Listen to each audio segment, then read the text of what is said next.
Good afternoon students. हम पढ़ रहे हैं काइंड्स ऑफ सेंटेंसेस का। नेक्स्ट प्रीवियस वीडियो में हमने पढ़ा था इम्पेरेटिव सेंटेंसेस तक। आज हम पढ़ेंगे exclamatory sentence. A sentence which denotes the sense of joy, sorrow, wonder, strong feeling और sudden emotions are called as exclamatory sentence.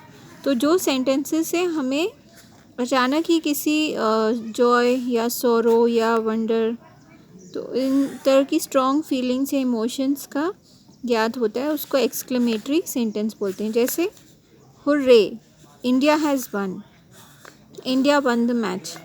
तो ये खुशी में जब हम रहते हैं तब। जैसे अलास, जैसे हिंदी में आप बोलते हैं hi, alas she died last night, ये sorrow. How beautiful it is, कितना सुंदर है, अति सुंदर, इस तरह से हम बोलते हैं, उसको वंडर बोलते हैं। या appreciation, Bravo, well done, excellent बोलते हैं जैसे ना। Now wonder and Joy, how pretty she is, किसी चीज़ को देख के आपको बहुत खुशी होती है तो उसको वंडर एंड जॉय। तो ये होते हैं एक्सक्लेमेटरी सेंटेंस। एक्सक्लेमेटरी सेंटेंस में हमेशा एक्सक्लेमेशन मार्क लगा होता है। ये है एक्सक्लेमेशन मार्क। अब आप देखेंगे जैसे हुर्रे के बाद लगा है, तो जो आप एकदम सडन मतलब जो हमने भावनाओं का उतार चढ़ाव होता है उसके बाद हम एक्सक्लेमेशन मार्क लगाते हैं। पूरे सेंटेंस के बाद हमेशा नहीं लगता है, ठीक है। कहीं कहीं आप पूरे सेंटेंस के बाद लगाएंगे और कहीं कहीं जैसे आपने ब्रावो, हुर्रे, अलास ये बोला, तो जिसमें आपकी भावनाओं का बिल्कुल उतार चढ़ाव हो रहा है, उस वर्ड के बाद हम एक्सक्लेमेशन मार्क लगाते हैं। After exclamation, exclamatory words and the sentences begin with the capital letter and full stop is used in the end. तो एक्सक्लेमेशन मार्क लगाने के बाद आपका जो रेस्ट ऑफ द सेंटेंस है वो कैपिटल लेटर से शुरू होना चाहिए और लास्ट में फुल स्टॉप लगा होना चाहिए। Now example, what a mad man he is, ठीक है। तो अब यहाँ पे पूरा ही सेंटेंस आपका एक भावनाओं का चढ़ाव है, तो आप पूरे सेंटेंस के बाद में आप एक्सक्लेमेशन मार्क लगाएंगे। How beautiful the child is, तो यहाँ पूरा सेंटेंस के बाद आप एक्सक्लेमेशन मार्क लगाएंगे। ओके। हाँ, एक्सक्लेमेटरी सेंटेंस में जैसे हुर्रे जॉय के लिए यूज़ होता है, अलास या आह जैसे हम हिंदी में बोलते हैं हाय, तो ये सौरों के लिए यूज़ होता है। अप्रिसिएशन करना हो आपको किसी चीज़ का तो उसके लिए ब्रावो यूज़ होता है। सरप्राइज़ या जॉय के लिए व्हाट, हाउ ये यूज़ होता है, ठीक है। So these are called exclamatory sentences और ये एक्सक्लेमेटरी वर्ड्स हैं आपके। नाउ लास्ट आपका है optative sentence. Optative sentences which denote the sense of blessing wish are called optative sentence. जैसे मे गॉड ब्लेस यू, भगवान तुम्हारा भला करे या भगवान आपको आशीष दे। मे यू लिव लॉन्गर या गुड बाय, आप किसी को विश कर रहे हो किसी चीज़ के लिए, जैसे हैप्पी बर्थडे, और या तो किसी को ब्लेसिंग दे रहे हो, तो वो जो सेंटेंसेस होते हैं उनमें उसको ऑप्टेटिव सेंटेंसेस बोला जाता है। और उनमें लास्ट में वैसे ही हम एक्सक्लेमेशन मार्क लगाते हैं जैसे एक्सक्लेमेटरी सेंटेंसेस में लगाया जाता है, ठीक है। नाउ आपको सेंटेंस सही तरीके से बनाने के लिए एक बहुत इम्पॉर्टेंट चीज़ पे ध्यान देना होता है कि आपका जो सब्जेक्ट और वर्ब है वो आपस में उनका तालमेल सही बैठा हो।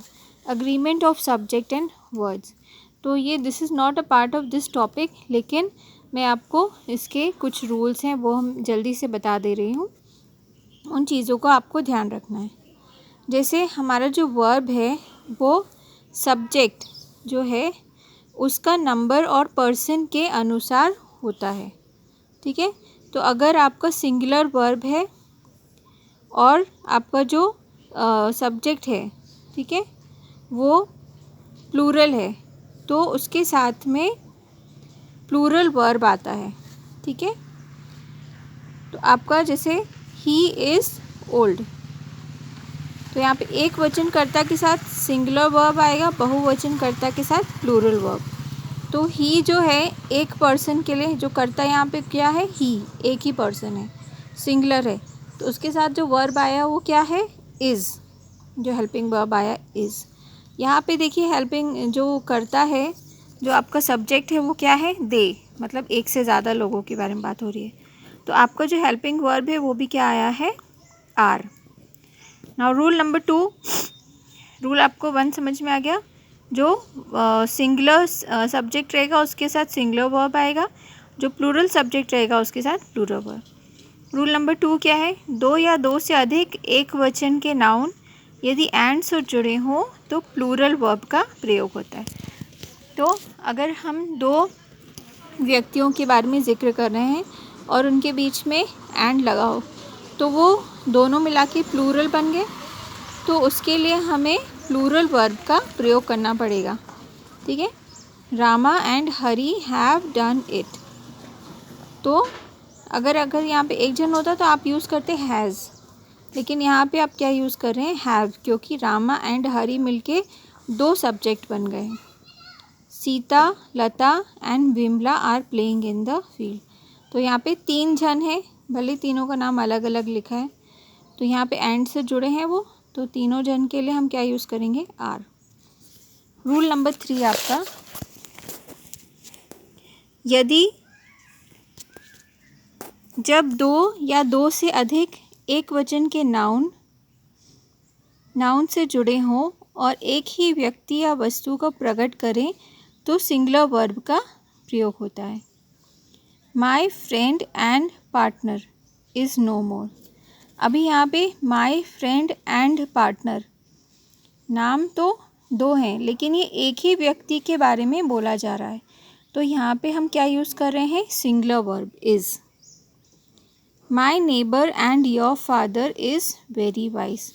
तो माई नेबर और योर फादर, एंड से भले ही जुड़ा है ये, लेकिन हम एक ही व्यक्ति की तरफ या एक ही चीज़ की तरफ ही डिनोट कर रहे हैं, तो इसीलिए ये यहाँ पे वर्ब जो आएगा वो सिंगुलर आएगा। रूल नंबर 4, दो या दो से अधिक एक वचन के कर्ता यदि हों, आइदर और, नाइदर नॉर से जुड़े हों तो सिंगुलर लगेगा। तो अगर आप जैसे दो जन का नाम तो दे रहे हो लेकिन उनमें आप सेंटेंस में बोल रहे हैं ये दोनों में से कोई एक, तो आपका वर्ब नेचुरली सिंगल आएगा, क्योंकि आप दोनों में से किसी एक व्यक्ति के बारे में बात कर रहे हैं। 5th रूल है, जब दो सब्जेक्ट आपस में एज वेल एज शब्द से जुड़े हों तो वर्ब पहले शब्द के सब्जेक्ट के अनुसार होगा। तो आपके मान लो दो सब्जेक्ट हैं और बीच में लगा है एज वेल एज, तो जो आपका पहला सब्जेक्ट है वो सिंगुलर है कि नहीं, वो आप देखेंगे सिंगुलर है कि प्लूरल है, और उसके हिसाब से आप अपना वर्ब लगाएंगे। The teacher as well as the principal was in the room. तो यहाँ पे आप एज वेल एज से दो सब्जेक्ट जुड़े हैं, पहला वाला सब्जेक्ट क्या है, सिंगुलर, तो यहाँ पे हम यूज़ कर रहे हैं वॉज, वर नहीं यूज़ कर रहे हैं। The boys as well as the teacher were in the room. अब सेकेंड इसमें देखिए आप द बॉयज़ लिखा हुआ है as well as the teacher, तो आपका जो पहला वाला सब्जेक्ट है वो क्या है, प्लूरल, तो आप यहाँ पे वर यूज़ करेंगे। 6th रूल है, each of you, neither of them, यदि स्ट्रक्चर में तथा ईच, एवरी, वन, मेनी आदि के साथ सिंगुलर वर्ब आएगा। ईच का मतलब होता है हर एक, है ना, तो अगर हम बहुत से लोगों के बारे में बात करें लेकिन हम ये कह रहे हैं कि वो हर एक व्यक्ति जो कमरे में था, तो यहाँ पे सिंगुलर वर्ब ही आएगा, क्योंकि आप एक एक व्यक्ति के बारे में एक बार में बात कर रहे हैं। Each of you has pleased me, तो भले ही यहाँ पूरी क्लास के बारे में बात हो रही हो लेकिन यहाँ पे जो बोलने वाला है वो हर एक को बोल रहा है कि हर एक, आप में से हर एक ने मुझे खुश किया, तो यहाँ पे जो वर्ब है वो क्या आ रहा है, हैज़, हैव नहीं आ रहा है। Every one of the boys was sad. Boys भले ही प्लूरल है, सब्जेक्ट भले ही प्लूरल है, लेकिन यहाँ पे एवरी वन लगा हुआ है, तो हर एक, तो एक के बारे में बात हो रही है, तो हमारा जो वर्ब है वो क्या आ रहा है, वॉज। तो ये आपको ध्यान में रखना है, ईच और नाइदर ऑफ देम या एवरी वन, तो इनमें क्या होता है, आपका सिंगुलर वर्ब आता है। तो student, this is all about kinds of sentences, और आप इनको प्रैक्टिस करिएगा अच्छे से। जो दोनों वीडियोज़ हैं दोनों को अच्छे से रीड करिएगा। If there are any doubts you can ask in the group. Thank you.